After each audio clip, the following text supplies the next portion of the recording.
Welcome सम्पूर्णलाई। I hope सबैजना सन्चै हुनुहुन्छ होला। म पनि एकदम ठिक छु। अनि मैले चाहिँ आफ्नै भिडियोहरू मैले युट्युबमा प्ले गर्दाखेरि चाहिँ अहिले चाहिँ एकदम धेरै एड आउँदो रहेछ क्या।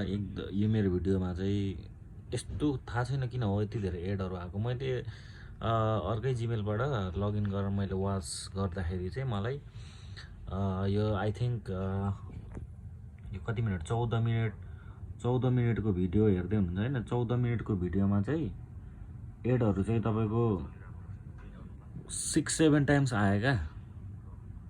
अनि मलाई यति धेरै एड आउँदो रहेछ क्या। अनि इनकेस यदि यो आइडी मोनिटाइज भएको भए खत्रै पैसा छाप्थ्यो होला क्या। तर मोनिटाइज छैन। तपाईँहरूले सब्सक्राइब गरिदिने मान्छे छैन। 1000 सब्सक्राइब पुऱ्याउनु पनि गाह्रो छ या विज्ञान राईलाई। लास्टै गाह्रो हुँदो रहेछ 1000 सब्सक्राइबर पुऱ्याउनु पनि। हुन त मैले यो च्यानल 2015मा खोलेको थिएँ।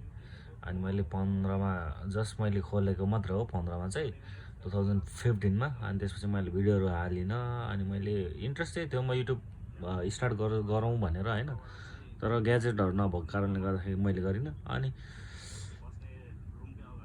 अनि मैले 2019तिर होला 1-2वटा भिडियो हालेको थिएँ। त्यसपछि अझै पनि ग्याप छ। अनि कन्टिन्यू अझै पनि भएको छैन। मैले अहिले पनि म कन्टिन्यू गरिरहेको छैन होइन।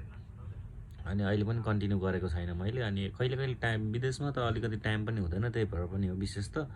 अनि म यहाँ चाहिँ अहिले चाहिँ 1-2वटा हाल्दैछु। अनि मैले आफ्नो भिडियो आफैले प्ले गरेर हेर्दाखेरि लेट्स सी नि त कस्तो हुँदो रहेछ भनेर मैले आफै ट्राई गरेको। अनि आफै ट्राई गर्दा चाहिँ यति धेरै एडहरू आउँदो रहेछ क्या।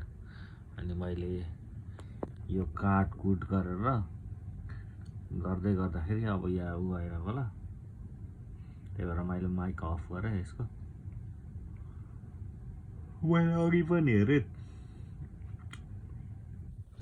6-7 चोटि आयो क्या। त्यति धेरै एड फाल्दो रहेछ क्या। यो चाहिँ मैले मेरो प्लेलिस्ट छ, मैले प्लेलिस्ट बनाएर राखेको यहाँ चाहिँ होइन।